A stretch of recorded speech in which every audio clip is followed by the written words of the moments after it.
प्रभु भल कीन्ह मोहि सिख दीन्ही, मर जादा पुनि तुम्हरी कीन्ही। ढोल गंवार शूद्र पशु नारी, सकल ताड़ नाके अधिकारी।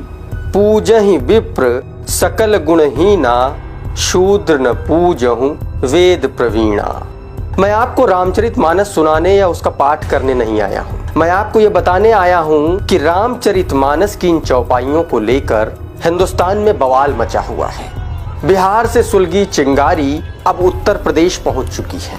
इस वीडियो में आपको ये बताऊंगा कि स्वामी प्रसाद मौर्य किस तरह से रामचरितमानस पर गलत बयानी करके चौतरफा घिर गए हैं, और रामचरितमानस की इन चौपाइयों के बारे में भी बात करेंगे। जो लोग इन्हें गलत बता रहे हैं उनका असल में अर्थ क्या है, इस पर भी बात करेंगे तथ्यों के साथ। दोस्तों, रामचरितमानस की चौपाइयों की नासमझी से उपजी आग अब दरअसल सियासी गलियारों से होते हुए सड़क पर पुतला दहन और सद्बुद्धि यज्ञ तक पहुंच चुकी है। अब बात करते हैं रामचरितमानस और उन चौपाइयों की जिसको लेकर बवाल मचा हुआ है। सबसे पहले आप रामचरितमानस के बारे में समझिए। रामचरितमानस तुलसीदास जी ने मुगल काल में लिखी थी। रामचरितमानस वाल्मीकि रामायण, आनंद रामायण और कंबद रामायण सहित कई रामायणों का अध्ययन करके इसे अवधी भाषा में लिखा गया और इसको एक ग्रंथ बताया गया। अब बात करते हैं उन चौपाइयों की जिनको लेकर के पूरा विवाद है। पहली चौपाई है, प्रभु भल कीन्ही मोहि सिख दीन्ही, मर जादा पुनि तुम्हरी कीन्ही। ढोल गंवार शूद्र पशु नारी, सकल ताड़ना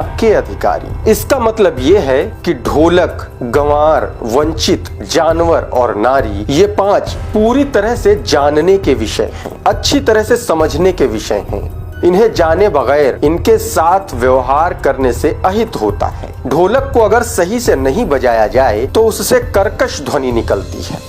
इसलिए ढोलक पूरी तरह से जानने और अध्ययन का विषय है।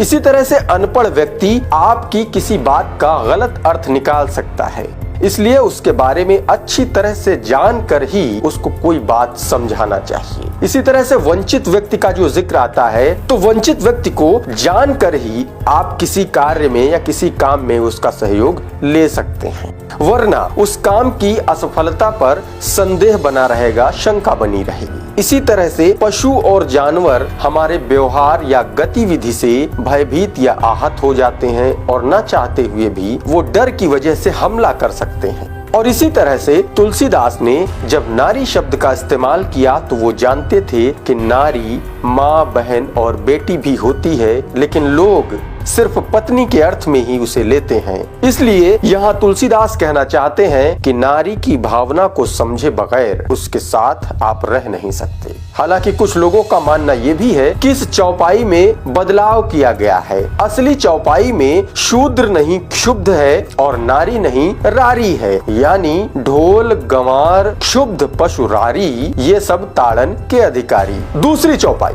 पूजहि विप्र सकल गुणहीना, शूद्र न पूजहु वेद प्रवीणा। रामचरितमानस की इस चौपाई का गलत अर्थ कुछ इस तरह से निकाला जाता है, जैसे ब्राह्मण चाहे कितना भी ज्ञान और गुण से खराब हो, हीन हो, उसकी पूजा करनी चाहिए, और शूद्र चाहे कितना भी गुणी और ज्ञानी हो, वो सम्माननीय हो सकता है लेकिन कभी पूजनीय नहीं हो सकता। लेकिन दोस्तों, सच दरअसल ये है नहीं। इस चौपाई के अर्थ को समझने के लिए आपको पहले समझना होगा कि विप्र कौन है। विप्र शब्द का इस्तेमाल इसमें किसके लिए किया गया है? क्या विप्र शब्द का इस्तेमाल ब्राह्मण के लिए किया गया है? ये समझने के लिए सबसे पहले आपको मनुस्मृति का ये श्लोक समझना होगा। जन्मना जायते शूद्रः संस्कारात् भवेत द्विजः, वेद पाठात् भवेत विप्र ब्रह्मा, जानातीत ब्राह्मण।